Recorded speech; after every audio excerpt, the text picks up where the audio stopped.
78వ స్వాతంత్ర దినోత్సవం శుభాకాంక్షలు. గౌరవనీయులు అయిన ప్రధానోపాధ్యాయులు గారికి, ఉపాధ్యాయులకు నా నమస్కారములు. నాతోటి విద్యార్థులకు 78వ స్వాతంత్ర దినోత్సవం శుభాకాంక్షలు. ఆగస్టు 15వ తేదీ ప్రతి భారతీయ పౌరుడికి చాలా ముఖ్యమైన రోజు. ఇది దేశభక్తి మరియు స్వేచ్ఛ యొక్క మధురానుభూతి. బ్రిటిష్ పరిపాలన నుండి మన భారతదేశానికి విముక్తి లభించిన రోజు. మన భారతదేశానికి 1947 ఆగస్టు 15వ తేదీ మనకు స్వాతంత్రం వచ్చినందున ఈ ఉత్సవం మనం జరుపుకుంటాము. ఎంతోమంది ప్రాణత్యాగ ఫలితంగా మనకు స్వాతంత్రం వచ్చింది. మన భారతదేశం కోసం పోరాడిన వారిలో మహాత్మా గాంధీజీ, సుభాష్ చంద్రబోస్, బాలగంగాధర్ తిలక్, అల్లూరి సీతారామరాజు అలాంటి ఎందరో మహనీయులు ఉన్నారు.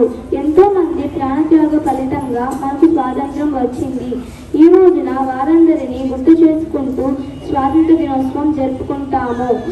మరొకసారి అందరికీ 78వ స్వాతంత్ర దినోత్సవం శుభాకాంక్షలు. నాకు ఈ అవకాశాన్ని కల్పించిన పెద్దలకు నా నమస్కారములు. జై హింద్.